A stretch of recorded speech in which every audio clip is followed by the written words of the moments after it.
Halo semesta, jumpa lagi di konten realita dan One Piece. Nah, iki kabar tele-tele. Jadi seperti konten sebelumnya sing aku sama Pak Dian. Ya. Iku inti konten ini cuma aku menceritakan One Piece ke siapapun sing tak jak ngobrol. Nanti siapapun sing tak jak ngobrol ini nanti menanggapi dengan memberikan contoh. Kira-kira dari cerita sing tak sampaikan ini ada nggak kejadian yang relevan di dunia nyata? Lanjut, lek cerita berikutnya ini kemungkinan ada lebih banyak contoh kayak move forward setelah sebelum itu setelah kejadian di desa Sirup, pertemuan si Luffy, Zoro sama Nami dengan Usopp, akhirnya mereka mendapatkan kapal Going Merry. Nah, di situ akhirnya mereka melanjutkan perjalanan.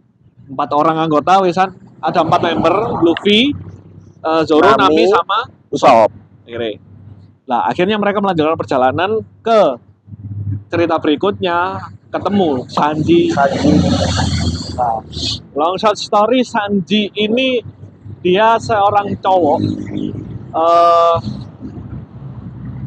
yang punya, bukan yang punya, dia ikut seseorang namanya Zeff buka restoran di laut. Si pemilik restoran namanya Zeff. Terus Sanji ini ikut Zeff jadi ikut masak. Terus di sebuah restoran namanya Barati. Untuk pembantu helping. Koki juga sih. Dia koki juga. Kitchen lah. Oke, terus 4 orang anggota ini tadi akhirnya kelaparan, pengen makan, terus dengarlah rumor, ada loh restoran di atas laut, gitu, terkenal, namanya Barati, makanannya terkenal enak, bla bla bla. Mampirlah di situ. Lah di situ singkat cerita mereka dihadapkan konflik dengan bajak laut, namanya Don Krieg. Don Krieg. Sing bajune sirah mas.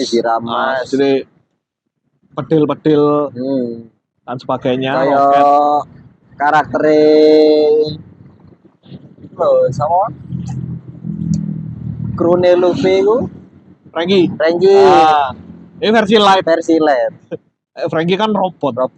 Tapi Don Krieg ini klaimnya di ceritanya si Don Krieg ini dia orang terkuat di East Blue. East Blue ini lautan tempat tinggalnya si Luffy dan kawan-kawan. Lautan Timur. Terus Don Krieg ini posisinya dia habis dari Grand Line, kalah, kembali ke East Blue dengan posisi kapal hancur, anak buah kelaparan, sekarat dan sebagainya. Dan mereka kepingin merampok Barati. Nah, wis lapar, sekarat dan sebagainya, nemu restoran nih, ayo dijarah. Mari dijarah, kembali ke Grand Line mana?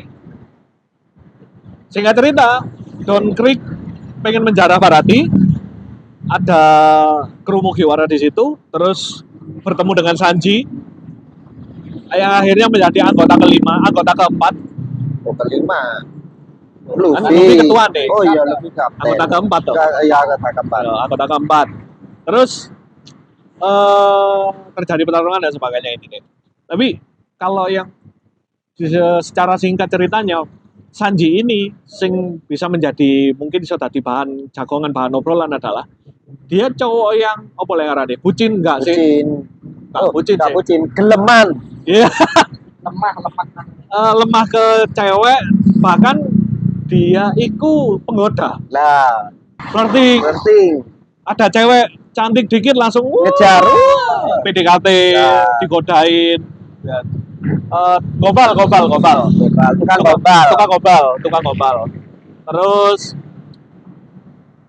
Terus si Sanji juga belajar masak dari kepala koki Zeff.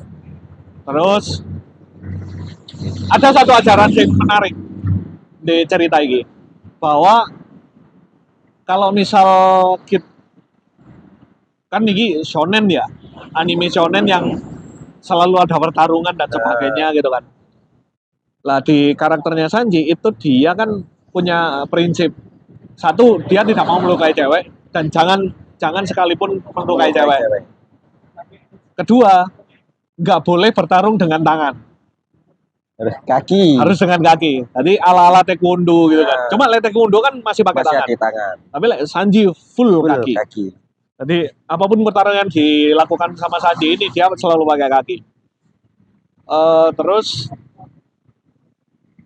diceritai akhirnya kan ya udah cerita yang penjarahan bajak laut itu nggak perlu dibahas kayaknya itu udah fix. Mungkin yang perlu dibahas deh gini tentang sisi feminine Sanji. Itu sih bahwa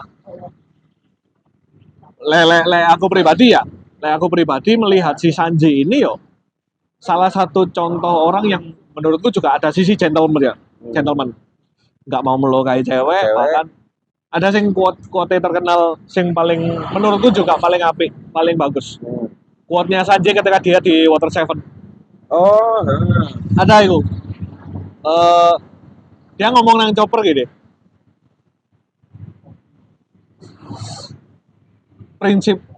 Prinsipnya laki-laki itu adalah dia mau memaafkan cewek meskipun dia membohongi kita. Tuh prinsipnya Sanji. Tapi ketika di Enies Lobby ditelembuki cewek gak mau ngelawan. Pemainnya Nami. Wah, bucin parah. Bucin parah lah kan. Bucin parah Nami. Seru. Terus selain Sanji, satu tokoh yang menjadi ini juga nih. Satu tokoh yang menjadi apa istilah itu? Spotlight. Sing cukup kesorot nih cerita Barati iki. Jenenge Gin. Ilegal. Gin. Anak buah Don Creek. Yang sing ditemukan Sanji kelaparan di restoran. Jadi ceritanya di Barati ini ada saat itu ceritanya ada seorang anggota bajak laut yang datang ke Barati minta makan sama kru restoran itu nggak diperbolehkan karena lalau sokap lu sape gitu mau minta makan sini keluar gitu kan sampai dipukulin bajak laut pula otomatis nggak layak. Ketika sudah diusir posisinya masih di teras restoran. Sanji lihat. Nah ketika Sanji lihat akhirnya dibuatkan makan sama Sanji, dikasihkan, terus si bajak laut ini kan aku nggak bisa bayar loh ini. Tenang, nggak usah dibayar. Nah ini salah satu prinsip yang menarik juga bahwa Sanji sama Zeff itu dia selain dia nggak mau selain mereka berdua ini nggak mau menyakiti perempuan, dia juga nggak tega terhadap orang yang kelaparan.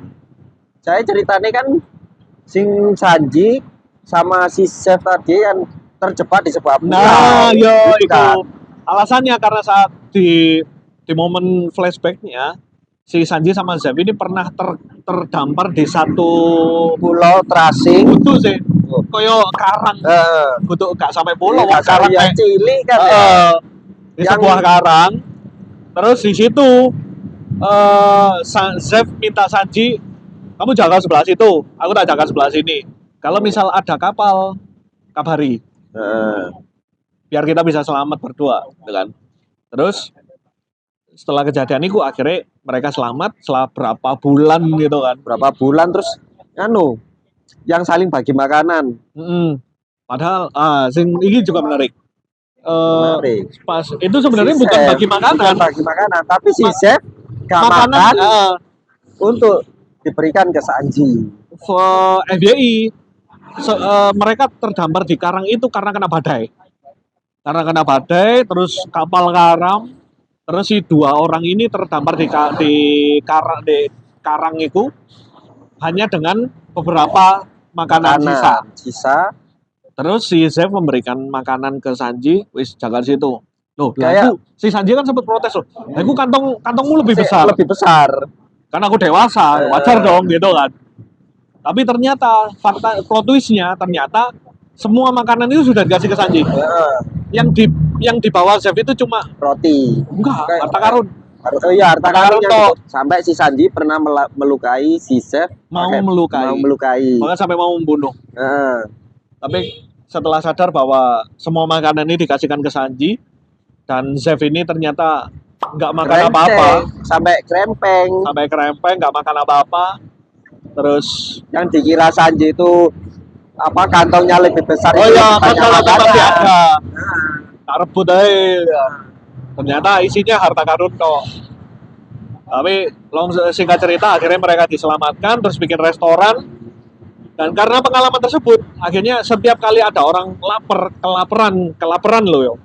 Bukan karena lapar dikasih enggak, tapi memang bener-bener kelaparan kayak mau mati, wajib dikasih makan.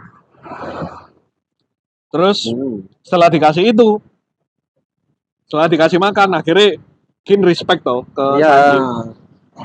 Bahkan setelah melakukan pertarungan pun si Gin gak tega. Mau bunuh Sanji pun gak tega. Iya. Karena dia sempat menyelamatkan. Tapi si Downcreek kan bengis kan, dia antagonis jahat. Bahkan si Gin pun akhirnya nggak dianggap sama Downcreek. Bukan anak buahku, get lost. Karena dia licik. Ya. Terus, itu salah satu poin menarik lah. Pertanyaannya, di realita kehidupan kita ada nggak contoh sing kita mau membantu orang sebegitunya? Lah aku dewe pribadi aku katanya keimangan ya apa ya? Wong kiri. Nah. Iso bayari konco ngopi ya alhamdulillah. Alhamdulillah. Tapi rezeki selalu ada lah. Amin. Amin. Tapi itu bisa menjadikan contoh. Jadi salah satu pesan moral yang bisa diambil dari kisahnya Sanji sama Chef ini adalah tetap membantu. Lebih tepatnya adalah kita sadar dengan empati. Kita punya empati ke orang lain. Ada orang lain yang kesusahan nih, kayak mau mati nih, kelaparan. Tapi tanpa pikir panjang, kasih makan. Karena ada rasa empati itu tadi. Dan pernah punya pengalaman seperti itu terutama. Tapi kan nggak harus punya pengalaman gitu dong. Nggak harus ada punya pengalaman seperti itu untuk empati ke orang lain. Itu salah satu pesan moral yang bagus banget nih One Piece. Bagus banget.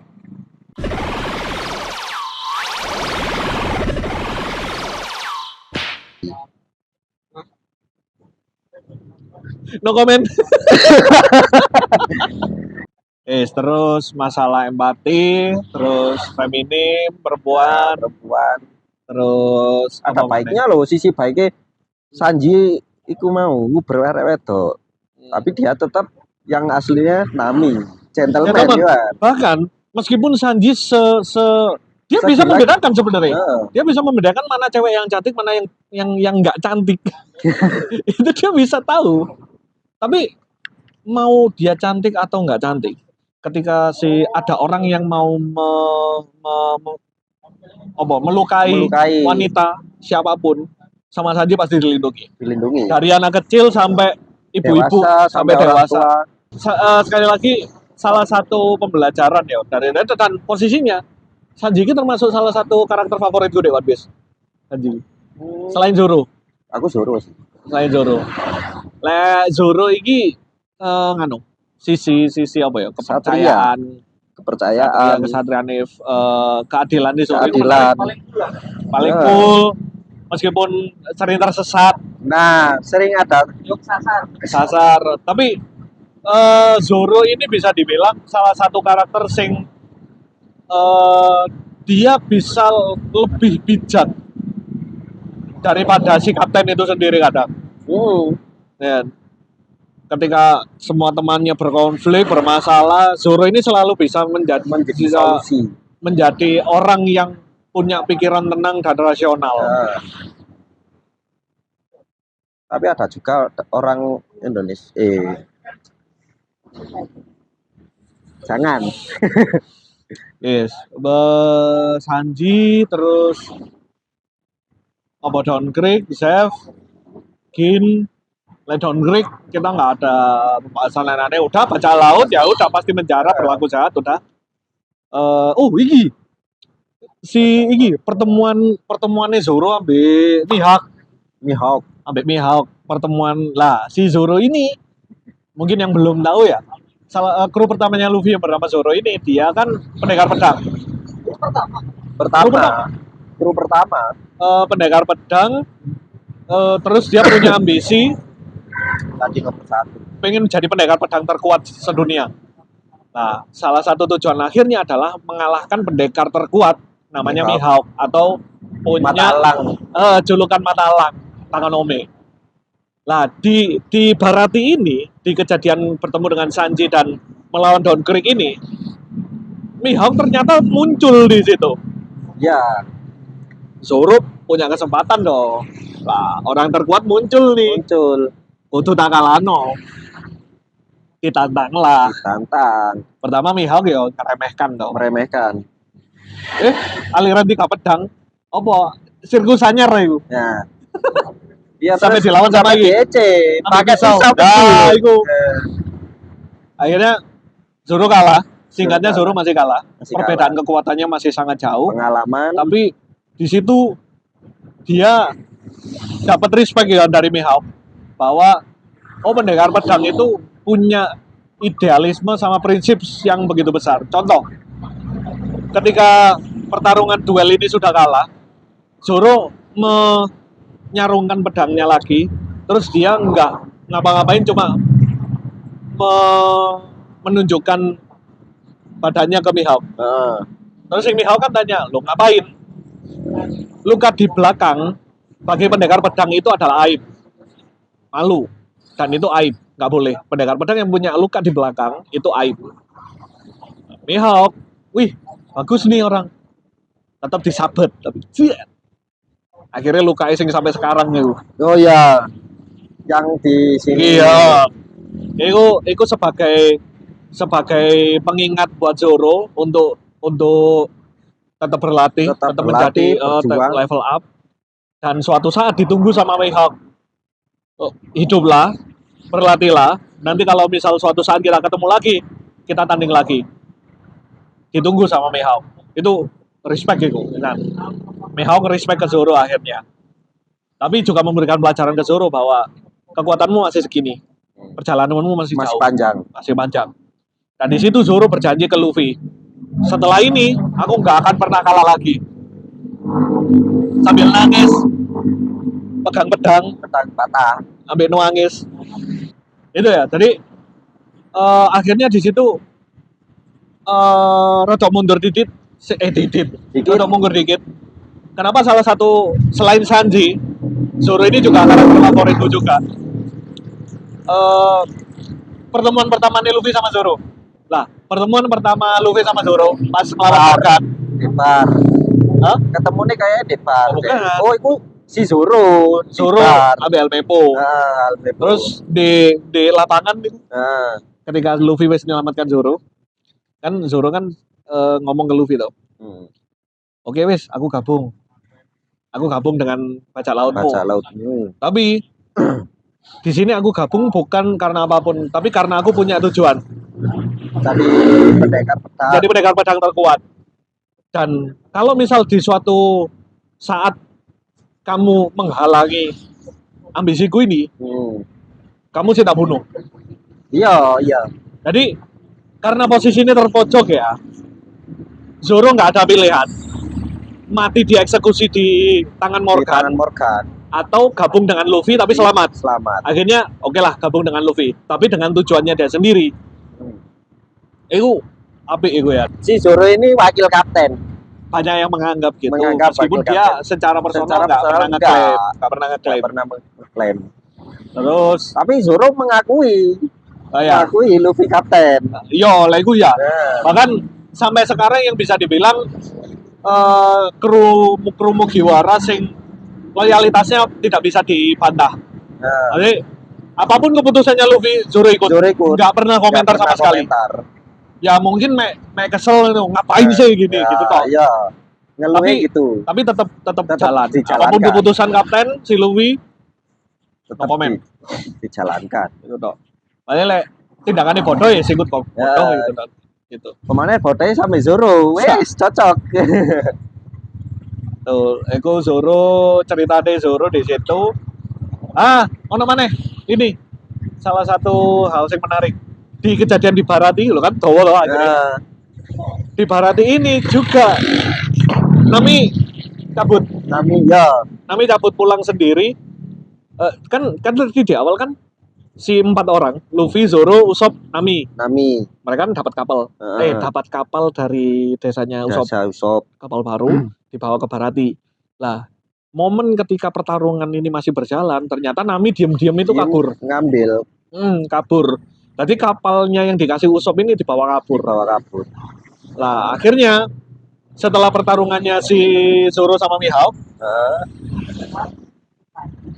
si Zoro, Usopp sama iki Johnny ambek sapa?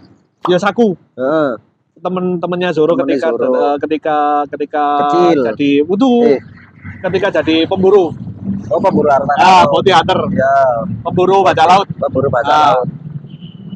Detailnya apa? Silakan nonton.